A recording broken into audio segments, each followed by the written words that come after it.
That smells good. Hello friends, my name is Tanner and this is Claridge Leather, and normally on this channel I like to make things out of leather and teach you how to make things as well.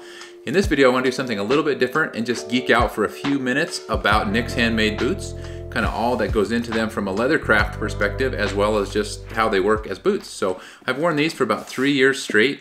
Nick sent me a pair. This was my first pair that they sent about 3 years ago. I've worn them every single day to work with the exception of maybe just a couple. So this is the Robert boot. This is on what they call the number 55 last. This is a Horween Dublin. This is Chestnut Dublin, which is one of my favorite leathers to work with for bags and things like that.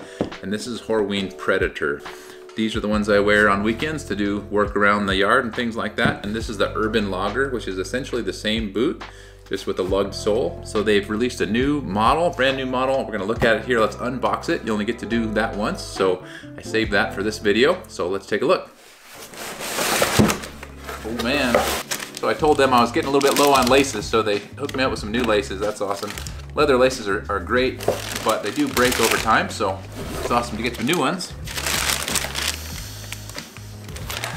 Pretty cool. So I've not actually seen this in person yet. So this is the mock toe, and this is actually a brand new model that they have just come out with this month. This is made in brown Chrome XL leather, and I happened to pull out a hide. I knew that these would be made in that leather, so I grabbed a hide here. This is a leather that I happen to have in the shop as well.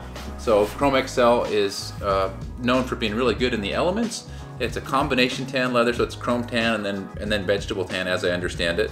So it's got a whole bunch of waxes and oils in it, so it's great for boots and things like that. So these are made in brown Chrome XL, and of course they have the mock toe. The cool thing though is that they're built on that same number 55 last, so essentially it's the same boot, they just made it into a mock toe.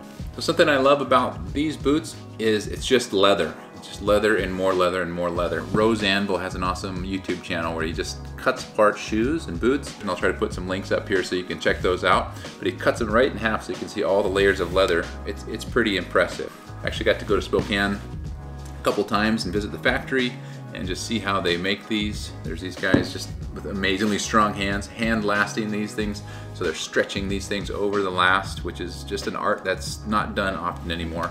So if you just take a look at every edge, the way that every edge is finished, I mean, I'm looking over all the stitch lines on here. I don't see anything that's messed up. One cool thing about this, got the rolled edge on top. I think that'll be really nice and comfortable. I have that on these Roberts, but not on the Urban Loggers. So anyway, just a nice little detail that you can get, I think, as an option. One thing I hadn't mentioned yet is the fit of the boots is unique to my feet. So I went to Spokane and got measured. You can do that either in person in Spokane or they can send you a fit kit. But each pair of boots, generally, unless you buy some that are already made to order, are custom made to the size of your feet, the size and the width. So they have all kinds of models available even to try on to sort of test the fit. So when I went to Spokane, I got measured. So you can see I got a 12.5B and a 13B. So they're almost the same, but not quite. So that's an extra perk of ordering a handmade boot. If you haven't checked out Nick's boots on Instagram or on YouTube, they have some awesome YouTube videos where they actually build these things from scratch. You can watch the whole process, and then one neat thing about Nick's boots is they rebuild them. So if after time, say that the whole sole is shot, even the lower vamp is all shot, you can save the uppers and they can rebuild the entire boot around that. So there's some really cool videos on their site. Maybe I'll put a link to one here too, just so you can see that. Just from a leathercraft perspective, it's pretty neat to see all that goes into these boots. So sort of the final consideration is, you know, Nick's sent me this pair of boots. This is a $545 pair of boots. Would I pay $545 for this pair of boots? I don't know if I would, having not tried them before. Nick sent me this pair, like I said, about 3 years ago. I have worn them every day since then and have not taken them off.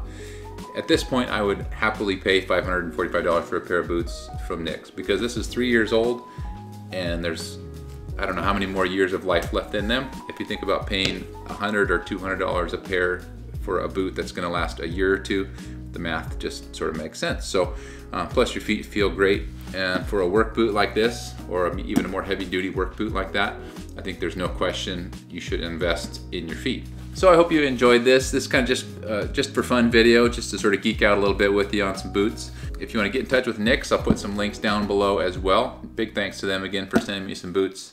These are pretty nice. I look forward to trying them on here.